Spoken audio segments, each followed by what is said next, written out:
Well, bem, boa tarde. Bem-vindas, bem-vindos, bem-vindos. Esta é a primeira sessão do nosso ciclo Não Foi Cabral, Silêncios e Omissões. Este ciclo vai durar, começa hoje e acabará no dia 24 de maio, se não me falha a memória, com o Hélio Menezes. E foi um desafio que nós fizemos à Lília Schwartz, que é a nossa convidada de hoje. A Lília é professora na Universidade de São Paulo, na Princeton University, e curadora do Museu de Arte de São Paulo, do MASP, no qual tem desenvolvido um conjunto de exposições, a meu ver, bastante relevantes, que constroem um dos programas expositivos, a meu ver, mais ambiciosos dos museus que eu conheço, que não são todos, e que tem no conceito de histórias a sua grande âncora. E o trabalho da Lília, desde que eu me lembro, já ela depois falará sobre isso, tem tentado construir através dos trabalhos artísticos, através da produção artística dos artistas, uma outra visão da história, neste caso do Brasil. Tem feito exposições como histórias afro-atlânticas, histórias mestiças, histórias femininas, histórias da sexualidade, histórias brasileiras, e agora está a preparar... Faltam aqui umas histórias no meio que eu me esqueci, e está neste momento a preparar também para o MASP as histórias indígenas. Já abriu. Para além de todo este trabalho, é muito interessante e muito particular no trabalho da Lília Schwartz a junção de três áreas aparentemente inconciliáveis. A Lília é historiadora, antropóloga, curadora e ativista política, portanto, é muito interessante, e foi por isso que nós fomos provocá-la a associar-se à Universidade Católica Portuguesa e à Escola das Artes para nos ajudar a pensar este programa, e é muito interessante perceber como é que não só na leitura que a Lília faz da história do Brasil, ela é autora de um livro bastante famoso, que imagino que vocês conheçam, que se chama Brasil, uma biografia, em conjunto com outra autora cujo nome eu me esqueci, peço desculpa, como é que não só a arte é um dispositivo, um elemento importante para perceber a história do Brasil, mas também como é que essa própria produção artística desafia as próprias narrativas históricas, ou como nós hoje estávamos a falar, aquilo que nós podemos considerar a história oficial. A motivação deste ciclo, nos 50 anos do 25 de Abril, é preciso não esquecer que para nós portugueses é uma data bastante simbólica, vem com uma, eu não sei se poderemos dizer irritação, mas vem com uma constatação que nós fizemos aqui na escola, da maneira como nós, em Portugal, continuamos sem conseguir discutir aquilo que é a nossa história. Os manuais de história dos liceus, que é o ensino médio, como se diz no Brasil, continuam a falar de um projeto expansionista português, ignorando a escravatura, o tráfico, a imigração forçada. Nós aqui continuamos a viver ao lado de uma praça que se chama Praça do Império, sem qualquer consciência crítica do que é que aquela praça significa, e portanto quando desafiámos a Lília diz assim, não podes, podes. E foi bastante pela ausência que esta discussão tem tido, não é uma ausência total, mas da ausência que esta discussão tem tido na Academia Portuguesa.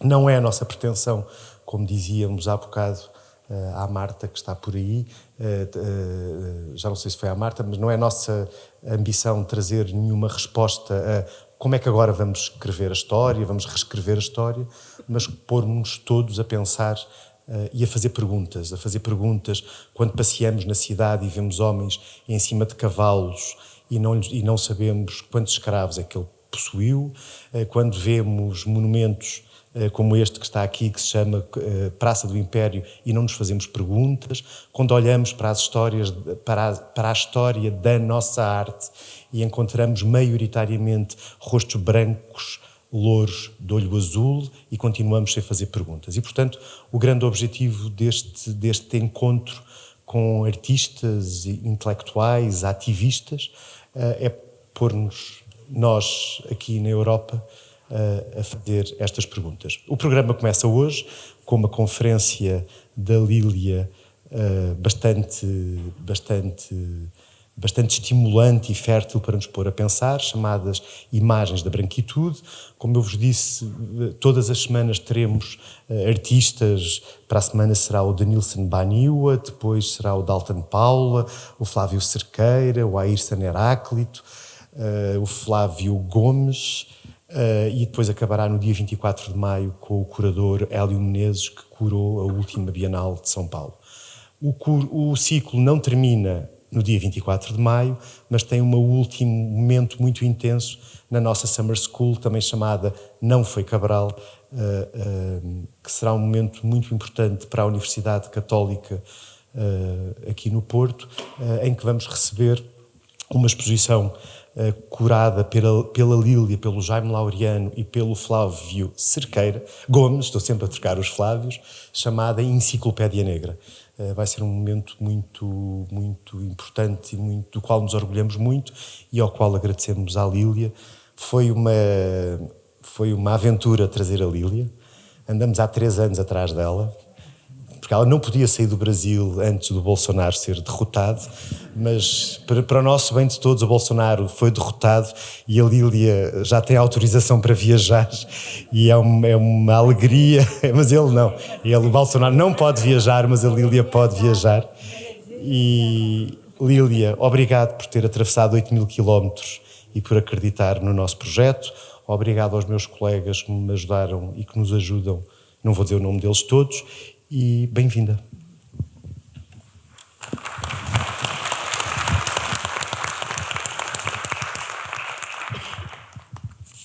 Bom, muito boa noite. Eu queria agradecer muito as palavras do professor Nuno Crespo, que é um grande amigo, um grande interlocutor, um grande estimulador desses trabalhos, e sei que de todos vocês, ao Daniel Rivas. Foi uma aventura fazer esse programa, que é um programa que busca justamente contar outras histórias e também desestabilizar alguns sistemas de saber, né, incluindo aqui os artistas, as artistas como intérpretes, como teóricos, né, também mudando um pouco essas formas de reconhecimento de saber. O curso vai trazer aqui pessoas incríveis, com visões plurais, o que é muito importante. Não há aquela ideia também tradicional de curso, qual é a mensagem final, não sabemos, o que é muito relevante, e com visões de mundo também muito diferenciadas. Eu pensei em começar esse curso, então, propus ao Daniel e ao Nuno com Vocês São as Minhas Cobaias. Esse será o meu livro novo, que se chama justamente Imagens da Branquitude, a Presença da Ausência. É a primeira vez que eu falo aqui do livro, espero que faça sentido, senão ainda tenho tempo de interrompê-lo. É um livro que eu venho produzindo há muito tempo, falo dessas questões há anos na minha vida. Essa atividade como curadora me ajudou demais, né, a entender essas imagens, a dialogar. E o conceito é muito forte para mim, essa ideia da presença da ausência, né? Ou seja, vamos aqui tentar definir branquitude um pouco, e depois imagino que com as imagens nós poderemos definir ainda mais. Mas eu entendo branquitude, que é um fundo musical bom para mim aqui, como um sistema internalizado mesmo de privilégios, privilégios que são materiais e privilégios simbólicos também, e a ordem dos fatores não altera o produto, e que ele se ancora no passado, mas cujas prerrogativas vivem no presente. Essa é uma questão fundamental. Essa também é uma forma subjetiva de definição, uma vez que branquitude não é uma autodefinição. Por contraposição, o que nós vamos ver é que negritude é uma definição advinda dos movimentos sociais e do ativismo negro, enquanto branquitude não é. Mas também não é uma categoria de acusação, não há aqui nenhum caráter normativo, moralista, é muito mais pensar na última frase do manifesto da Coalizão Negra por Direitos no Brasil, que dizia: a prática é o critério da verdade. Então, vamos falar um pouco dessa prática hoje e falar um pouco dessa presença da ausência, né? O que seria isso, né? A ideia de que a branquitude é uma presença onipotente, é um lugar de privilégio, porém, ela, em geral, ela é invisível. Isso porque ela parte de uma prática que racializa os outros e não se autorracializa. São os outros que têm, por conta do fenótipo ou das construções que nós fazemos em cima do fenótipo, que têm determinadas características ou não. Mas nós vivemos ultimamente num momento de letramento racial. E faz parte desse letramento racial nós pensarmos na imagem. Aqui estamos num curso de História da Arte. Eu entendo imagem como magia, né? Entendo imagem como uma forma muito poderosa de produção de conhecimento. Durante muito tempo, pensamos imagens como apenas consequências, ou menos como produtos. Temos artistas aqui e sabemos como as imagens produzem conhecimentos, produzem valores, produzem concepções de mundo. Então, eu vou aqui falar com vocês com imagens, né? E imagens que não vou ter tempo de falar de todas elas, eu fiz aqui uma pequena seleção, mas são imagens que contam como é que se constrói a branquitude, como é que se constrói a branquitude como lugar universal, como lugar central. Essa construção pode ser feita a partir dos nossos mapas, teoricamente tão racionais, mas todos nós sabemos como a Europa ganha sempre a centralidade e o lado superior, e a China está muito achatada, e a América, durante muito tempo, foi definida como uma terra desconhecida, uma terra inota. Ou então pensar no que são as alegorias, né? Fui a Queluz agora, as mesmas alegorias com a África como um lugar da barbárie, a Europa como o lugar dos livros, o lugar da pintura, da civilização, a Ásia com os seus animais tão estranhos, e a América sempre como um continente jovem, né? Sempre como um continente imberbe, e com aquelas práticas um pouco estranhas, sempre com fogueiras, assando outras pessoas, e um papagaio para adornar a situação.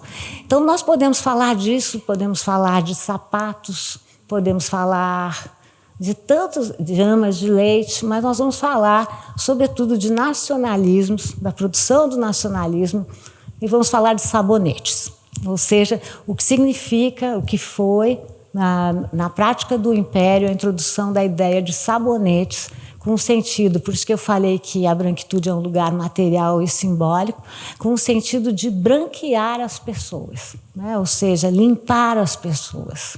O que significa a pureza construída por detrás e por essa ideia da branquitude. Então, podemos virar aqui. Eu que viro, não é? Bom, eu nunca falei com uma projeção tão grande atrás. Eu tenho vontade de ficar virando, eu posso olhar aqui, mas dá muita vontade. Bom, durante muito tempo, na construção da ideia de império, na construção da Europa como um centro, nós pensamos nações como projetos, com certeza, imaginários, projetos em que comunidades se imaginam, constroem para si uma história comum, constroem para si histórias comuns, mas não pensamos tanto na ideia de que as nações têm gênero e raça. Então, eu queria começar um pouco por aqui. É claro que meus exemplos vão ser um pouco mais brasileiros, mas vou incluir alguns exemplos portugueses também. Começo pelo começo. Estamos falando de o não lugar. Talvez essa é a primeira alegoria da América. É uma alegoria, como vocês podem ver, de cerca de 1575 a 1580, com uma atribuição, um nome, um artista reconhecido. E neles vocês veem, na minha opinião, já no século XVI, essa construção desse projeto, ainda não é a nação no século XIX, mas essa construção lenta da noção de império. Vocês podem, se nós pudéssemos analisar, eu dividiria essa imagem em 4, e nós podemos ver logo acima, do lado esquerdo, a civilização chegando. As caravelas, né? Temos aqui o marco do descobrimento, as caravelas chegando com as suas velas içadas, a civilização. E no mesmo quadrante vemos quem? Nós vemos justamente Europa. A Europa é representada na figura de um homem. Então, vejam já a questão de gênero aparecendo na figura de um homem totalmente vestido e com os seus sapatos em destaque. Esse homem, totalmente vestido, traz nas suas mãos também os instrumentos de progresso e de civilização, o astrolábio. Ele é vestido da cabeça aos pés e traz insígnias do seu mundo que se impõe sobre outro mundo. Agora olhamos para o lado direito. Nós podemos ver, primeiro, a figura de América. A América é representada não por coincidência, porque isso acontece muitas vezes. Eu sempre digo que quando acontece uma coisa estranha uma vez, você diz, que coincidência. Acontece 2, você diz, muita coincidência. Acontece 3, você diz, aí tem coisa. Então, vejam por que a Europa é representada como homem e a América como uma mulher. E uma mulher desnuda, uma mulher sem roupas, e uma mulher numa rede. Se vocês voltarem aos mapas seiscentistas e setecentistas, vocês verão que a América é constantemente representada numa rede, como se ela aguardasse, como diz o hino brasileiro, deitada eternamente em berço esplêndido, até que ela fosse descoberta. É isso que precisamos, né? Para não falar então em invadida, ela é descoberta pela Europa. Vejam que essa é uma imagem que fala da consagração, né, dessa relação absolutamente íntima que vai se estabelecer entre a América e a Europa. Segundo a intelectual norte-americana Anne McClintock, a América é como se ela se oferecesse à Europa, e diz Anne McClintock, é o primeiro estupro, né, o estupro europeu por sobre a América. A América, reparem, isso, a oposição é muito grande, a América está desnuda, praticamente desnuda, vocês podem notar, com o seu pé descalço em evidência, enquanto ela se opõe demais à Europa, que já vimos está muito vestida. Mas observem o que há mais à direita acima de vocês. Mais à direita vocês veem a caracterização suprema desse novo mundo que precisa ser conquistado, porque pratica o pecado supremo que homens comem outros homens. Nós sabemos que na América, no Novo Mundo, novo também é um nome tautologicamente interessante, né? Porque só existe o novo em oposição ao velho, né? Então, a Europa era o velho, por oposição à América, que seria o novo, e quando a Oceania fosse descoberta, entre muitas aspas, ela viraria o novíssimo mundo, né? Eu fico imaginando, se viermos a descobrir mais um novo mundo, qual o nome que daremos? Novérrimo mundo, talvez. Não é? Mas vejam que a imagem acima é a imagem que circulou na Europa, a ideia do canibalismo. Nós conhecemos, se vocês lerem Eduardo Viveiros de Castro, Manuela Carneiro da Cunha, que não eram práticas canibais, eram práticas antropofágicas, práticas de comunicação entre esses povos. Mas o imaginário europeu inundou o velho mundo com a ideia de uma não-humanidade.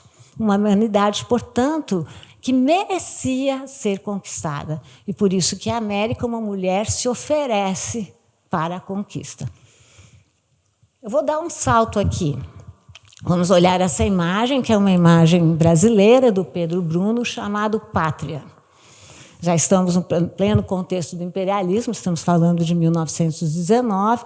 Pedro Bruno faz essa tela para chamar a atenção sobre a união do Brasil, né? Ou seja, no 19, a República já estava bastante consolidada, enfim, não tínhamos mais escravizados no Brasil, e essa é a imagem de Brasil.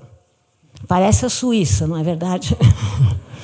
Vejam uma imagem suíça, até no fundo, se vocês olharem mais à esquerda, se vocês apurarem o olhar, os trópicos viram um pouco alpinos, não é? Os cumes suíços estão lá desenhados. Vamos analisar essa imagem pensando na ideia de branquitude, pensando na ideia que nações têm raça e têm gênero. Não há negros nessa imagem, não é? Nesse momento, temos 56,4% da população brasileira é composta por negros. Negros são a união, eu explicava ontem, deu muita confusão na conversa de ontem, vou explicar devagar. O IBGE, o Instituto Brasileiro de Geografia e Estatística, estabelece que os brasileiros se dividem em brancos, pretos, vermelhos, amarelos e pardos. Durante muito tempo, pardos era o etc. da classificação brasileira. Mas o movimento negro politizou essa categoria. Então, negros correspondem à união das classificações de preto e pardo. Estamos falando de 56,4% da população. No entanto, se essa é uma maioria populacional, é uma minoria na representação. Então, estamos falando de maiorias minorizadas na representação. Vejamos aqui, portanto, o lugar da branquitude. Vocês podem notar como eles estão fazendo o quê? Costurando a nação brasileira. Mais ainda, falando em gênero, né, no marcador de gênero, é muito interessante pensar que o lugar selecionado é o lugar da domesticidade. O império, portanto, é um império masculino, representado pela domesticidade feminina. O lugar feminino é repisado nessa imagem com a ideia de que o que fazem as mulheres? As mulheres tecem, costuram. Claro que não são as mulheres negras que trabalham, mas essas mulheres que são o modelo da nação costuram a nação brasileira. Esse costurar a nação brasileira também está cheio de elementos alegóricos e simbólicos. Uma criança segura a última estrela na bandeira brasileira. As estrelas representam as antigas províncias, atuais estados do Brasil. Portanto, todos se unem, se irmanam nessa mesma imensa bandeira. Eu peço para vocês fazerem força para olhar mais à direita.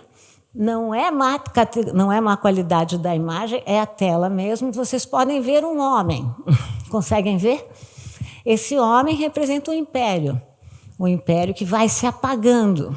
Se eu não tiver convencido vocês, eu diria para vocês que as telas do centro correspondem a Deodoro da Fonseca, o primeiro presidente brasileiro, e, por outro lado, a figura de Tiradentes, a primeira imagem que faz sucesso no Brasil. Para quem não conhece a história brasileira, Tiradentes fez parte da Inconfidência Mineira, uma inconfidência que ocorreu ainda no período colonial, uma inconfidência que, na verdade, nem chegou a ocorrer. Só uma pessoa foi enforcada, justamente uma pessoa que não pertencia às elites, Tiradentes. Como a República não foi forte em construir heróis, se construiu essa imagem de Tiradentes. Tiradentes, como os demais elementos do século XVIII, não tinha imagem. E a imagem de Tiradentes foi sendo construída como uma espécie de Jesus Cristo. Então, a primeira imagem forte da República era uma imagem que associava um herói cívico com um herói religioso. Então, vocês veem que essa sala de estar, nós somos convidados a espionar essa sala de estar, ela mostra qual é a nação que está sendo construída. Uma nação branca, em que os homens, a presença da ausência, que é a presença da ausência masculina, os homens estão trabalhando, os homens da República, e aqueles que aqui estão ou são heróis ou estão se evadindo, estão indo embora. Gênero e raça interseccionado, como diria Bell Hooks. Outra imagem muito forte do pintor chamado Almeida Júnior. Pintores, em geral, muitas vezes não têm pátria, não tem, né? Almeida Júnior, que foi um grande pintor do Império, que se transforma também, ele é uma figura de passagem no Brasil, e nesse momento ele faz essa tela que se chama Cena da Família de Adolfo Augusto Pinto. Vamos pensar, então, um pouco na ideia de nação e na ideia dessa imagem, de branquitude. Bom, essa imagem que acabou virando uma representação da República Brasileira, traz de novo uma cena da domesticidade. Uma domesticidade urbana, podemos ver que é urbana pela imagem que escapa da porta. Vocês podem ver uma pequena palmeira que lembra os trópicos, mas também uma estrutura murada, o que mostra que se trata de uma casa urbana e não de uma casa do campo. A imagem que se tinha agora é que a República Brasileira, em vez do império ultrapassado e tudo mais, era urbana. Estamos falando de um país urbano. Tanto é urbano que a figura que simboliza a nação é agora um homem. Adolfo Augusto Pinto era um engenheiro, trabalhava com rodovias, e ele é a pessoa que recebe um pouco de sombra, mas ela é central nessa imagem. Tanto é central que todas as imagens convergem para o engenheiro. Vocês podem olhar que todos olham para o engenheiro. Ele é o grande homenageado. Adolfo Pinto, por sua vez, não olha para ninguém, olha para uma revista de engenharia, que ele anota com racional como ele é. Esse é o novo caminho do Brasil. Vocês vejam que, mais uma vez, o sapato dele está em destaque. Isso porque, no Brasil, durante muito tempo, uma parte da população não podia vestir sapatos, justamente os escravizados. Então, os sapatos se converteram em símbolos falantes da nação brasileira. Ele tem todos os símbolos, como a imagem de América, do primeiro slide. Ele tem todos os símbolos da civilização. Traz um cebolão, um relógio no bolso, tem botas, tem meias, o que é muito importante, o traje completo. E a casa onde ele vive tem todos os símbolos de civilização europeia. A partitura de música, um instrumento logo ao lado. Vocês não podem ver, mas bustos de todos os nossos próceres universais, porque brancos e ocidentais. E ele é o único que está aí concentrado na sua própria atividade, que é quase que ele é que conduz a nação. Eu sei o nome de todas essas pessoas, não vai haver nenhum interesse para vocês, então vou pular esse capítulo. Mas ao centro vocês veem a mãe, que se dedica ao quê? A ensinar a filha a serzir. Ela ensina qual é o papel de gênero dessa sua filha, que será costurar, tricotar, no sentido real e metafórico. De pé está o seu filho homem, que também está lendo uma revista de engenharia, porque cabe a ele um outro destino. No centro, as crianças menores também observam a cena. Agora, vejam bem a cena central. O que é essa criança ao centro? É uma criança negra. É muito interessante, porque esse virou sempre um grande enigma, e nós vamos voltar a isso, da sociedade dessa pintura. Toda boa pintura carrega os seus silêncios, falávamos disso hoje. Quem seria esse? Um agregado? Um filho bastardo? Ou então, essa ideia de que a sociedade brasileira, tão marcada pela escravidão, a última nação ocidental a abolir a escravidão mercantil, a nação que recebeu quase a metade dos africanos e africanas sequestrados de seu continente, começava a construir a ideia de branqueamento e a ideia de uma sociedade absolutamente pacífica que daria exemplo de democracia racial. Vamos em frente. Aqui é só um exemplo retirado da tela do Jacques-Louis David para mostrar como talvez nessas relações das mulheres com a costura há bem num procedimento muito próprio da arte acadêmica, uma citação.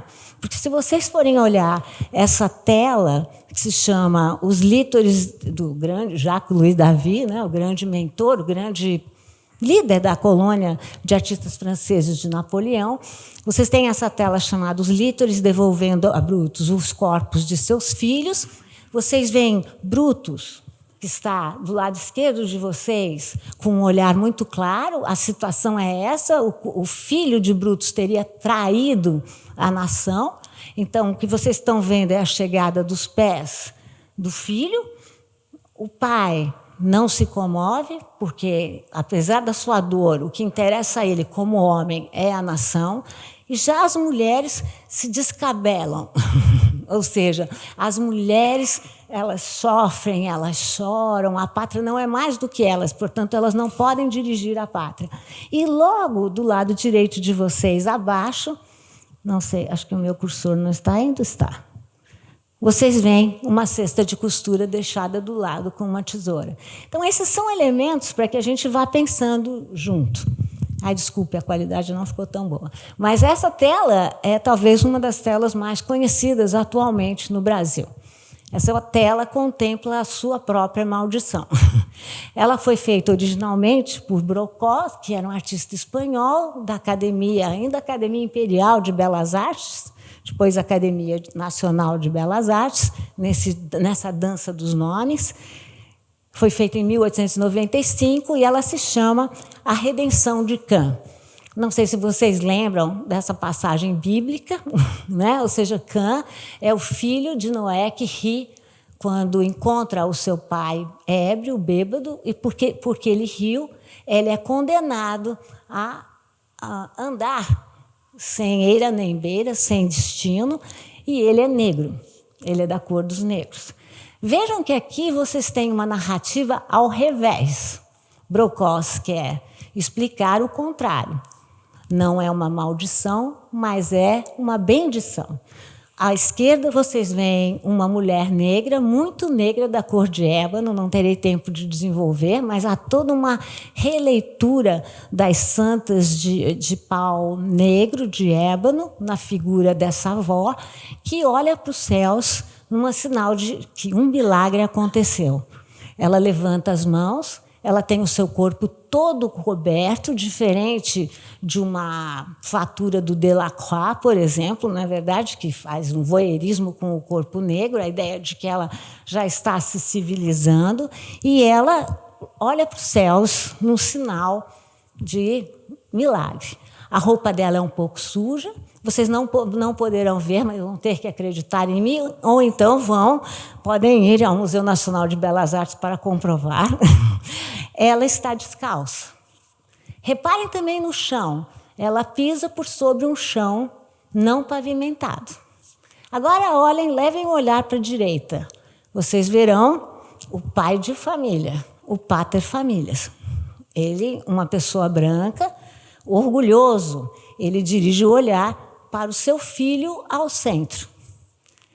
Esse pai de família pisa por sobre um chão pavimentado e tem os pés calçados. É com orgulho que ele olha para o centro, onde estão a sua esposa, que já tem os traços, como se dizia na época, suavizados, o corpo totalmente coberto, e vejam que ela está num lugar limítrofe entre o chão pavimentado e o chão cru. E ela aponta para o futuro, no que ela é repetida pela criança, que é uma criança branca e de olhos azuis. Há toda uma referência bíblica, a manjedoura de Jesus Cristo, que eu não vou ter tempo de avaliar, mas vejam de novo como a nação é um projeto que tem raça e tem gênero. O par que vai vingar, essas duas mulheres, de alguma maneira, estão anunciando o seu próprio final, o final da sua raça. Se vocês não concordarem comigo, eu diria que em 1906 acontece um Congresso Universal das Raças em Londres. O Brasil é o único país da América do Sul convidado a tomar assento nesse congresso em Londres. Quem é chamado para representar o Brasil é um delegado, não é o delegado, é o nome que se dava, ele era diretor do Museu Nacional, um biólogo muito conhecido, que leva a tese chamada Sur les métis, sobre os mestiços.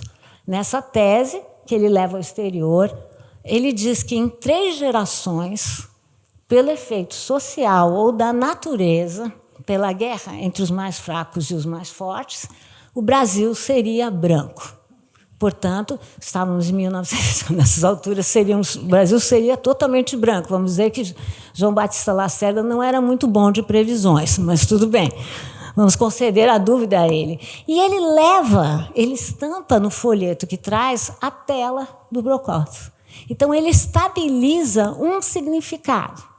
A ideia forte no Brasil, que era a ideia do branqueamento. Então, a nação não tem só gênero, porque o par que conduz a nação é o pai e o filho homem, mas a pátria tem raça, ela será branca.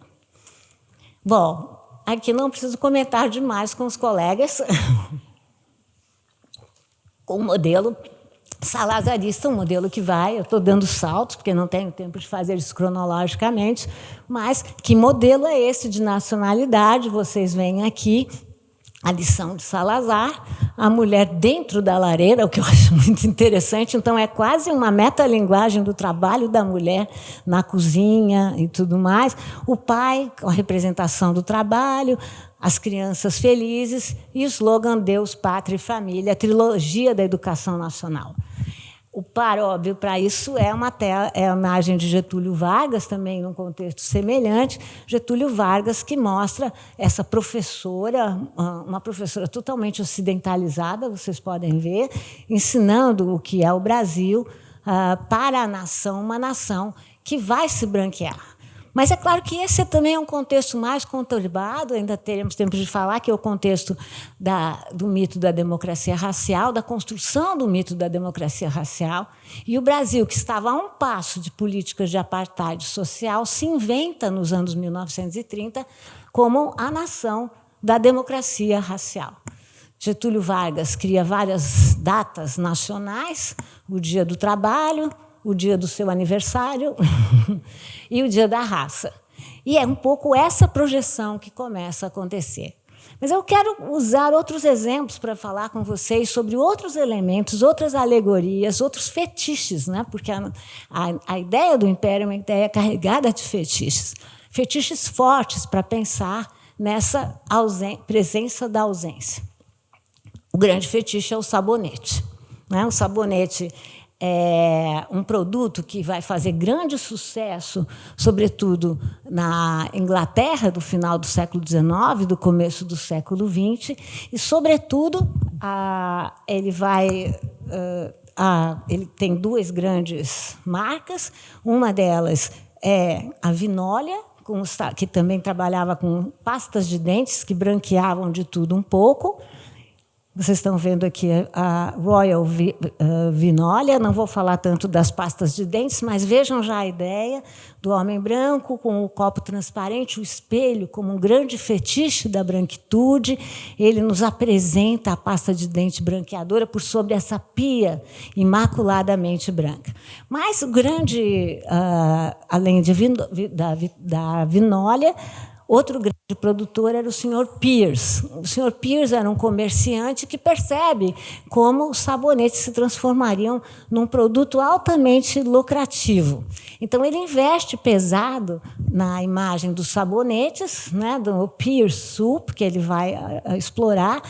Olhem novamente a figura desse militar, né, do Reino Unido, com roupas muito brancas, muito limpas, que olha para o convés, para a ideia de navegação. Ele claramente está num navio, né? Ele vai dominar.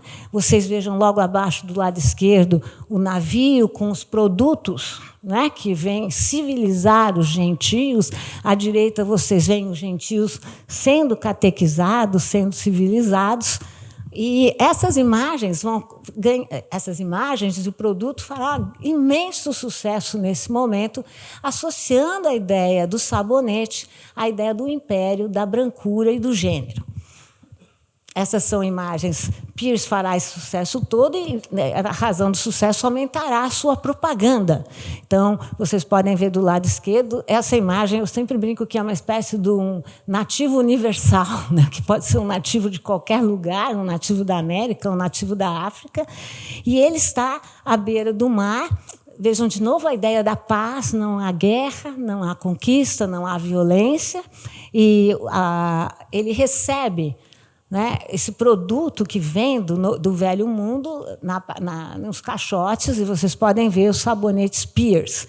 De novo, o sabonete Pierce do lado direito, né? Pierce Soup is the best. Né? Então, os povos já africanos vivendo aquele horror, aquela confusão danada, e os céus se abrem para que cheguem esses sabonetes. Se eu não estiver convencendo vocês, eu vou passar a convencer mais com as imagens que nós vamos começar a ver, com o Dr. Pierce explorando mais a ideia do branqueamento e de como das propriedades do sabonete. Na imagem ao centro, vocês podem notar que uma criança negra ela passa pelo sabonete Pierce e ela fica branca.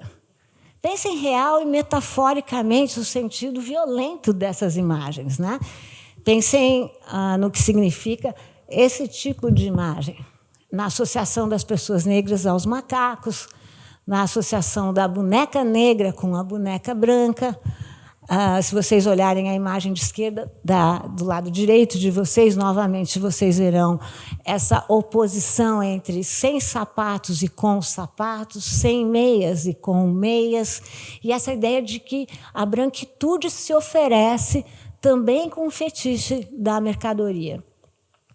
Aqui vocês podem ver mais uma imagem. Good morning, have you used Pierce Soup today? Or something like this. Né? Então, essa ideia do mundo que vai aparecendo, né? O nativo absolutamente encantado com a imagem da Europa, né? E esse nativo que recebe dadivosamente, como no século XVI. Vocês vejam que vimos uma imagem do XVI e estamos aqui em pleno século XIX. Essa imagem, na minha opinião, muito terrível. Né? We are going to use chlorinol and be like the white nigger. Então, essa ideia, né, da colonização que não se faz mais só nos navios, mas que vem nos caixotes de mercadorias. E como essa mercadoria, vocês veem que quem conduz a nave é uma criança branca, então muito uso, vocês estão vendo, viram nas outras imagens, o uso da criança como uma metáfora do futuro, né, e essa criança branca que conduz as duas crianças mais negras. Aqui eu tomei uma propaganda de Portugal, sabonete Arregos. Desculpe que a qualidade da propaganda não é tão boa. E vocês podem ver a ideia, né, o slogan, só falta metade. Né? Essa ideia de que a menina branca vai limpando e só falta a metade. Né? O que é que isso significa enquanto metáfora e enquanto realidade? Né? O que é que está em jogo? No Brasil, eu selecionei, um pouco como uma série, uma questão de seriação, podia tomar vários outros exemplos, um produto também que foi vendido a partir da ideia da branquitude que vai ficando cada vez mais invisível. Né? É ela que produz, mas é ela que não aparece na própria propaganda, que são as propagandas de palha de aço. Essa é uma propaganda de 1920, dos sabonetes Vizela, ainda, vamos entrar, em que vocês podem ver essas crianças muito negras, cujos traços só são dados pelos seus lábios e pelo cabelo, que vão branqueando, vão ser branqueadas a partir do sabonete.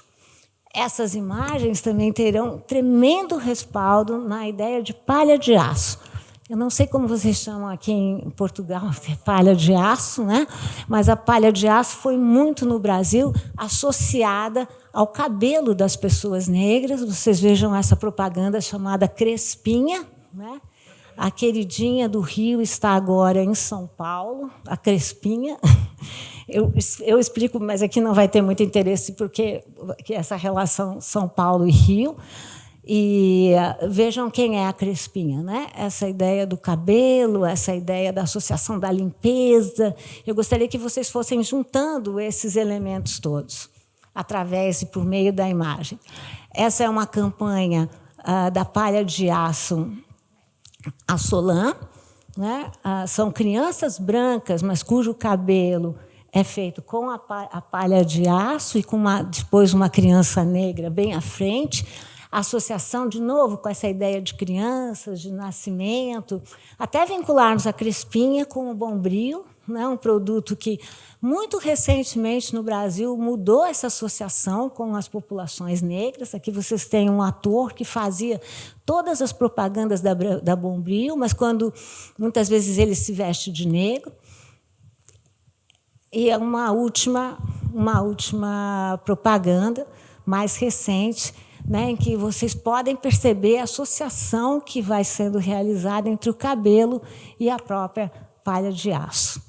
Essas imagens podem parecer muito longe no tempo, mas nós podemos pegar as propagandas mais recentes, como essa propaganda do sabonete Dove, que se chamava A Real Beleza, e que vocês podem ver a transformação em branco, né? Essa ideia um pouco da associação do antes e depois. O que é que Dove faz? Ou então pensem que essa mesma companhia usou a técnica do before and after, né? A ideia de que, enfim, e também vocês poderiam avaliar a pose da mulher negra contraposta às poses da mulher branca.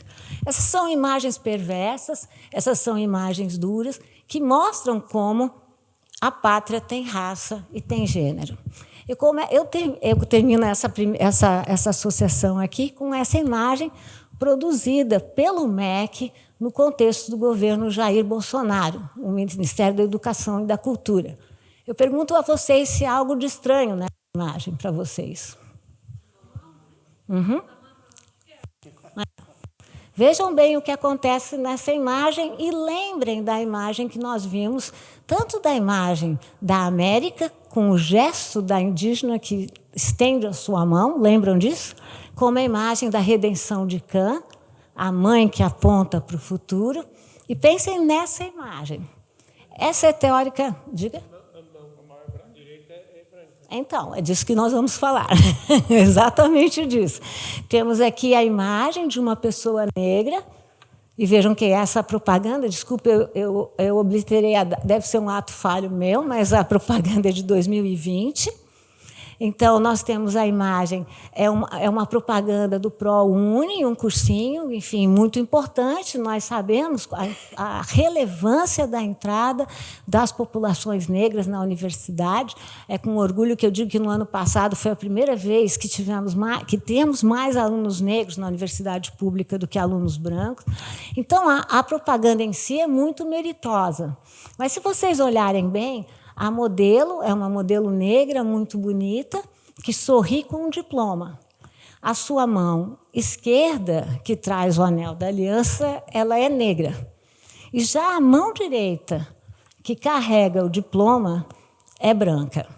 Eu não trouxe aqui para vocês, mas há um vídeo que foi retirado imediatamente de circulação, mas teimosa que eu sou, eu tenho esse vídeo, em que uma pessoa negra se transforma em branca da mesma maneira que o Congresso de 1906, o Congresso Universal das Raças, em que João Batista Lacerda tomou parte.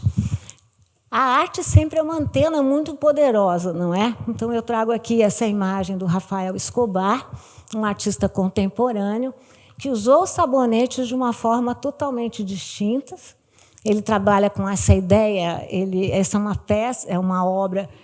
Desculpe, eu esqueci de dar a dimensão, mas é uma obra que se parece com um mármore, né? É uma obra, enfim, de 1 metro por 1 metro, em que ele mostra o que é o sabonete, como é produzido o sabonete. Ele é uma obra que é para ficar ao ar livre, portanto, se dissolver com o tempo. E ele pergunta com quantos pobres se faz um rico. E não me parece coincidência que seja justamente um sabonete. Bom, eu não quero usar demais o tempo de vocês, já usando, mas, enfim, eu tenho uma série bastante grande sobre as nenes, as mães, né, as mães negras que são usadas nas propagandas, e esse uso corporificado, tanto nos Estados Unidos, como aqui em Portugal, como também no Brasil, esse lugar da corporalidade negra, feminina, uma corporalidade avantajada, maior, excessiva, caricata, por contraposição à corporalidade das pessoas brancas, e que vai sendo insistentemente trazida, está presente nas propagandas dessa época e nas propagandas atuais, que fazem esse embate entre o lugar da domesticidade, o lugar de quem trabalha e o lugar de quem desfruta do trabalho. As propagandas são muito impressionantes, elas voltam sempre a essa mesma ideia, né, de que os eletrodomésticos vêm para mudar o espaço da domesticidade, mas algumas estruturas se repetem de uma forma absolutamente teimosa e mecânica. Me chama muita atenção essa propaganda da feijoada completa. Vocês têm o casal heteronormativo bem ao centro, e a cozinheira está abaixo, e bem pequenina, e falando essa é a melhor cozinha o melhor prato que podemos ter. Feijoada que também foi manipulada por Getúlio Vargas, que disse que a feijoada era um prato bem brasileiro, porque o branco do arroz lembrava a população branca, o marrom do feijão lembrava a população africana, o amarelo da laranja, as populações asiáticas, o vermelho da pimenta, as populações indígenas, e perguntaram a Getúlio Vargas, esse presidente populista brasileiro. E o verde da couve? Como Getúlio Vargas, como todo populista, nunca deixava perguntas sem resposta, ele disse: essas são as nossas florestas. Então, enfim, era um pouco esse mix da ideia de Brasil, que é um país muito violento, em que a violência racial é estrutural e institucional, que se transforma publicamente nessa ideia da mistura racial. Eu sempre termino com um artista contemporâneo mostrando outras imagens dessas nenes, outras formas de orgulho, outras formas de afirmação. Para eu parar de ameaçar, de dizer que eu vou terminar contando esse caso, que acho que vocês vão gostar. É o caso do Dom Eusébio de la Santa Federación. Essa foi uma tela que eu achei, aprendi com uma historiadora, Paulina Alperns, mas, ao mesmo tempo, achei no museu na Argentina, em primeiro lugar, e fiquei encantada. Como vocês sabem que nossos museus ditos de arte universal, os retratos são quase que 100% de homens brancos, heteronormativos, ou supostamente heteronormativos. E eu achei estranho que tivesse essa figura do Dom Eusébio de la Santa Federación. Olhando melhor, parecia que ele estava sendo exaltado com o seu uniforme e tudo mais. Olhando melhor, porém, eu notei que haviam dizeres na parede, dizeres que, de alguma maneira, criavam algum ruído na ilustração. Fui à história de Dom Eusébio e soube que ele era um dos bufões da corte de Rosas, um dos generais da história da Argentina. E que Rosas se fazia cercar de bufões, primeiro para atacar aqueles que os criticavam e, segundo, para se divertir. E, rapidamente, o retrato de uma pessoa negra, que parecia muito enaltecedor, foi se transformando num retrato perverso, como outros retratos que nós vimos aqui. A roupa de Dom Eusébio, que nós aprendemos que não é Dom, que isso também é uma alcunha criada para, de alguma forma, desmerecê-lo, que ele está com a roupa suja, que ele está na parte do cotovelo, não sei se vocês conseguem ver, o paletó está roto. E qual não foi a minha surpresa quando eu fui olhar para os pés de Eusébio? Eusébio, que trazia seus sapatos, não trazia meias, e o seu sapato estava furado, mostrando os seus dedos. Então, imagens têm muito de magia. Imagens não têm nada de inocentes, né? Vocês verão muito nesse curso que vai seguir agora. Imagens não são produtos ingênuos, elas são produtoras de concepções e de muita naturalização. Nesse curso, nós vamos colocar em questão, de alguma maneira, as nossas histórias ditas universais, mas que são histórias tão coloniais, as histórias ditas plurais, mas que são histórias muito masculinas, muito europeias. E a ideia não é retirar nada, mas trazer outros regimes, questionar aquilo que Chimamanda chama de história única, questionar aquilo que o historiador haitiano Trouillot chama de os silenciamentos da história. Porque muita gente acha, eu sou historiadora de função, que historiadores são bons de memória, mas não são. Historiadores esquecem mais do que lembram. E eu acho que esse curso vai mostrar, de alguma maneira, como é bom lembrar de não esquecer, e através das imagens. Muito obrigada.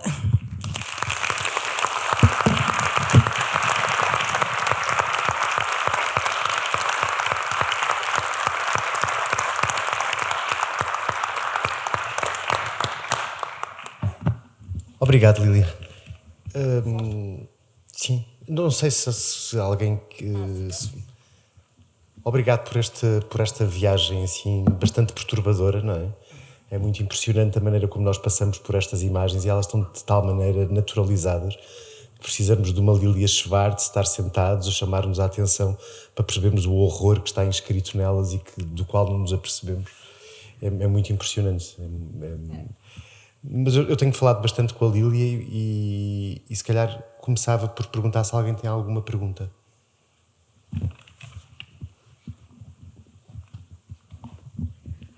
Oi, Lília. Eu teria várias perguntas, na verdade, mas seria sobre essa eugenia lamarckiana que cria esse imaginário, né, essa obsessão brasileira, quase essa psique brasileira até hoje. Mas, na verdade, eu queria te colocar assim, é uma coisa que, na verdade, me incomoda hoje. E tem a ver com a arte e com o mercado da arte, na verdade. A gente vai viver uma COP no Brasil, uma Conferência do Clima, né, que é na minha região, em Belém. E há um processo em curso agora que é o ordenamento da arte indígena dentro das bienais e exposições. E, nos últimos tempos, há uma visível organização das mineradoras e das forças, o que há de pior dentro do espaço, no ordenamento destas bienais e dessas exposições. Sabendo que da história das bienais como instrumentos de poder e de embranquecimento, como é que tu vê essa arte posicionada dessa forma? E o que tu acha que pode acontecer nesses próximos 2 anos? Bom, se eu não sei dizer o que acontece daqui 2 minutos, imagina o que vai acontecer daqui 2 anos, né? Que dirá disso. Eu dizia ontem que historiadores são muito ruins de previsão. Né? Em geral, erramos, né? Que nem João Batista Lacerda, eu também. Acho que o que nós temos aqui eu diria que há um processo muito ambíguo. De um lado, nós temos, sim, as mineradoras, o que for, que financiam essas grandes vitrines das artes, que vão agenciando esses locais. Por outro lado, eu te diria, eu não sei seu nome. Priscila, que nunca a arte negra, a arte indígena esteve tão presente. Essa é uma questão importante, né? Ou seja, e ao estar presente, nós tivemos agora a última Bienal, né? O Hélio Menezes vem falar aqui para vocês, foi uma Bienal muito preocupada com essas questões, com outras histórias, com outras pluralidades, com outras formas são outros regimes de história, né? Porque se nós pensarmos lá o perspectivismo, nós diríamos que, enfim, enquanto nós achamos que temos uma natureza e várias culturas, estamos falando com outras filosofias que têm certeza que temos uma cultura para muitas naturezas. Então, acho que esse é um caminho muito importante, porque isso não existia. Né? Até um determinado momento, a branquitude representava os seus outros. Então, até quando apareciam pessoas negras, eu sou uma pessoa branca, pessoas negras, pessoas indígenas, elas eram representadas pela branquitude, eram os outros dos outros, como diria Eduardo Viveiro de Castro. Então, eu diria que há uma questão muito importante. Né? Vai ser difícil controlar a emergência dessas histórias. Você é de Belém, você sabe, vinha falando de Belém para Nuno e para o Daniel hoje na viagem, porque eu poderia dizer que as histórias brasileiras foram, durante muito tempo, não só coloniais, masculinas, europeias, mas foram, sobretudo, sudestinas, não é? Que o que valia para o Sudeste valia para todo. Então, Debré pintava o Rio de Janeiro, virava uma representação do Brasil também. E a gente tem artistas fundamentais, fotógrafos, de uma maneira geral, em Belém. Eu tenho muito contato com a Nay Jenkins, que vem contando também outras histórias de Belém. Então, o que eu te diria é que é muito difícil, como dizia o conselheiro Aires, grande personagem de Machado de Assis, né? Os conselheiros de Machado de Assis são ótimos, porque eles não dão conselho nenhum, eles nunca sabem aconselhar. Mas o conselheiro Aires dizia o seguinte: as coisas só são previsíveis quando já aconteceram. Então, eu acho que a gente abriu aqui uma caixa de Pandora cujas consequências são imprevisíveis, por mais que se queira controlar. E acho que essas histórias estão aparecendo, essas histórias estão sendo narradas de outras formas, né? Eu gostava, desculpem, agora, por causa da tua pergunta. Lília, nós que estamos a 8.000 quilómetros do outro lado do oceano, o que é que acha que nós, em Portugal, em que todos estes movimentos sociais, de empoderamento artístico e político de algumas minorias, não só raciais, como de género, etc., nós que em Portugal esse debate é tão ténue, o que é que acha que podemos aprender com o que está a acontecer no Brasil? Bom, ninguém aprende demais com ninguém, né? Mas vamos dizer que vocês vão agora comemorar 50 anos, né, da Revolução dos Cravos, e eu faria uma comparação com os nossos 200 anos de independência que foram celebrados, né, em 2022, sobre a égide do Coiso. Prefiro não dizer, eu já falei muitas vezes o nome, prefiro não repetir. Inclusive, foi nesse momento em que ele anunciou o golpe. E, como nós conversávamos ontem em Lisboa, é muito interessante que, nos 100 anos, vieram os restos mortais de D. Pedro, que ficaram no Museu de Ipiranga. É certo que o Museu de Ipiranga que foi construído para receber esses restos mortais, eu não contei isso ontem, mas eles fizeram um lugar para lápide, mas não coube. Então, o corpo ficou durante um tempo depositado em outro lugar. Mas, enfim, ele está deitado eternamente naquele local. E agora, em 2022, tivemos o coração emprestado de D. Pedro, né? Foi aqui do Porto, né? Então, o Porto tem essa relíquia, não sei porque, é conservada em formol, que trata-se do coração de Pedro I do Brasil, Pedro IV de Portugal. Como dizia ontem, Pedro I, que sai do Brasil e que, enfim, como um rei absolutista, um imperador absolutista que impôs uma Constituição, que fechou o Congresso e que aqui é um rei liberal. Tudo é comparação, certo? Diante de Dom Miguel, com certeza é liberal. Mas vamos falar agora dessa questão que me parece tão recente. No Brasil, temos uma historiografia da escravidão. Vocês vão assistir o Flávio Gomes, que é um dos grandes representantes dessa historiografia, muito reconhecida internacionalmente, porque não só trata da questão da vitimização, porque se trata de vítimas, como mostra a agência dessas populações, a importância da resistência, a importância do ativismo, a importância da religião, a importância da tecnologia, a importância dos saberes.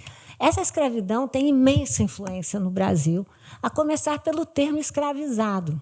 Quando nós começamos a falar de escravizado, a Lúcia lembra, a Lúcia Garcia, uma grande historiadora, ninguém falava em escravizado, as pessoas olhavam feio para a gente escravizada, porque a ideia é uma ideia importante, vem do doutor, quem cunha essa ideia é o doutor Alberto da Costa e Silva, que, quando nós falamos em escravos, de alguma maneira nós naturalizamos essa situação. E quem fala em escravizado mostra como é um regime obrigado, é obrigatório. Começa por aí. Essa discussão vai entrando nos currículos básicos das escolas, vai entrando na formação dos professores. Também o Brasil, nesse ano de 2022 e 2023, fez uma análise crítica da sua independência.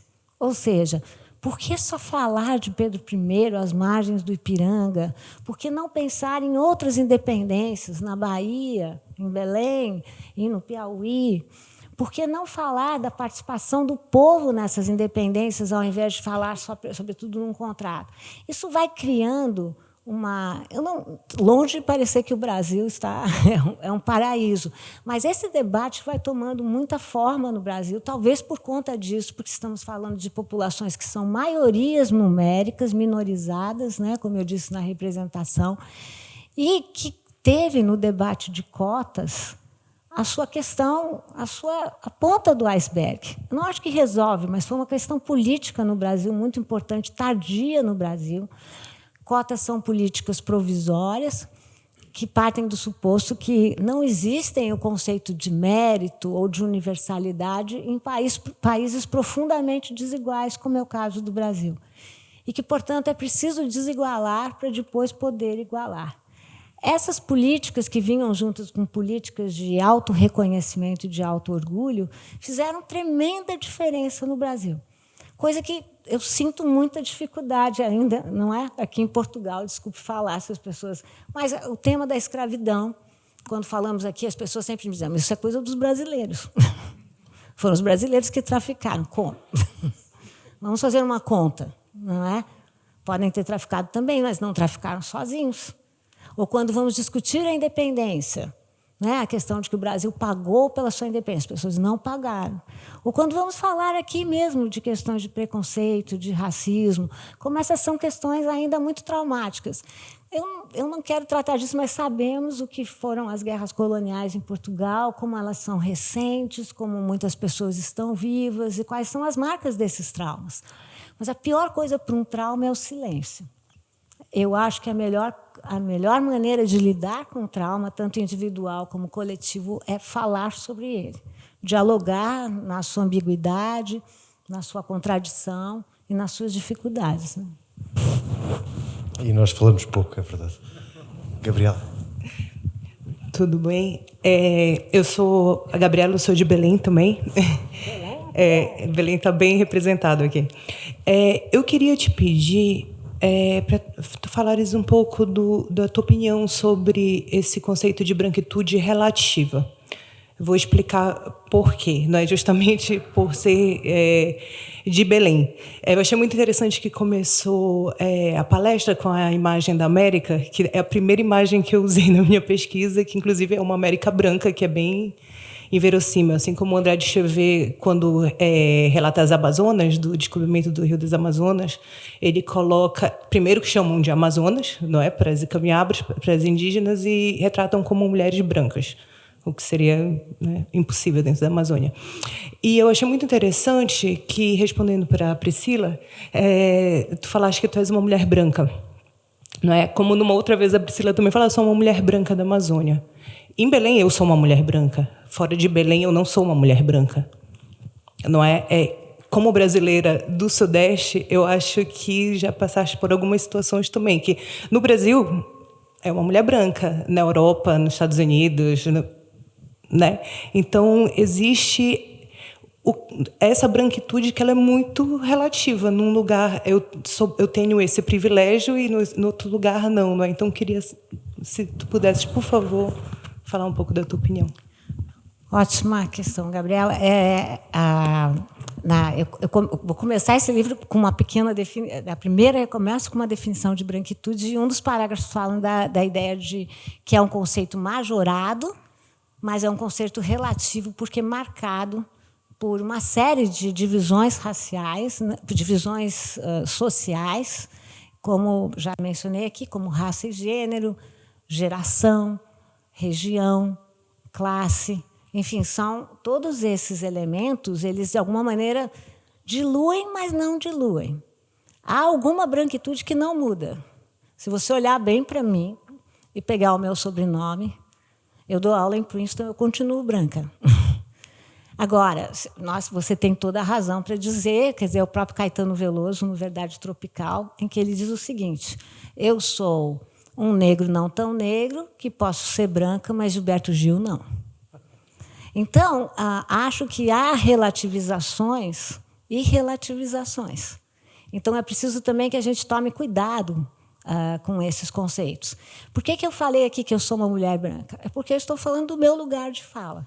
Porque, durante muito tempo, acadêmicos como eu estudaram a raça dos outros. E agora se trata de estudar a nossa raça, na sua pluralidade também, que é o que você está chamando a atenção. Mas é preciso não relativizar demais, porque não sei como está a discussão aqui em Portugal, mas no Brasil a discussão do mérito é uma discussão muito complexa, porque o conceito de mérito passa pela ideia da universalidade e não se atém à ideia de que o ponto de partida é absolutamente diverso. Então, quando se discute mérito no Brasil, ninguém está querendo tirar as qualidades dessa população branca. O que nós estamos chamando a atenção apenas é que o acesso é totalmente distinto. Então, eu penso, Gabriela, que a gente tem que relativizar, mas não tanto. Claro que você pode dizer que é branquitude se você misturar com classe social, então que você tem pessoas brancas mais pobres, mas vamos contar a história, acho que essa é uma história que interessa a Portugal, do que aconteceu ao longo dos séculos com as populações de origem africana e o que aconteceu com as populações de origem italiana, digamos assim. A gente vai dizer que não tiveram méritos? Tiveram méritos. Mas as condições de partida, de entrada, são totalmente diferentes. E estamos falando de uma população africana que era proibida de estudar e que a ideia de não usar sapatos era muito maior do que a mera constatação em si. Tanto que há uma figura, uma imagem muito forte, logo após a abolição da escravidão, em 13 de maio de 88, que sabemos que também é uma história contada pela metade, porque a abolição se deu antes no Ceará, por exemplo, né? Anos antes, 4 anos antes, por exemplo, para ficarmos apenas com um exemplo, mas de várias pessoas negras que se tornaram libertas nessa circunstância, que compraram sapatos e que os pés não estavam acostumados a calçar sapatos, então os sapatos fizeram bolha, e essas pessoas foram vistas levando os sapatos a tiracolo, como um símbolo de liberdade. Então, estamos falando de símbolos muito fortes e arraigados, e por isso que a longa duração me interessa pensar também, não só o tempo presente, mas a longa duração. Bem, hoje, como sabem, para além da Lília, isto é assim, um começo de luxo, para além desta apresentação da Lília, inauguramos a exposição da Carla Felipe, chamada Expurgar Papel, que ainda que não lide com imagens da branquitude, lida com as imagens como lugar de poder, de opressão, do colonialismo, tal como ele é representado na Europa. É uma exposição, eu não sei onde é que está a Carla, se está aqui, se está nervosa, está ali. Olá, Carla. E pronto, e é uma exposição muito potente, que é um trabalho que a Carla começou em 2000, eu não sei a data, e que lida em que ela pega num conjunto de imagens que resgatou de alguns alfarrabistas no Porto e na Bélgica, se eu não estou a erro, não foi? E fez uns desenhos, a meu ver, extraordinários. Temos um vinho para oferecer, mas primeiro a exposição da Carla. Obrigado por terem vindo. Obrigado, Lília. Obrigado, Carla, pela exposição. E não foi Cabral. Mas temos uma brincadeira que não fizemos, não é? Não foi Cabral, mas foi Cabral. Porque há o outro Cabral, não é? Porque há o outro Cabral e esse nós gostamos. Até já.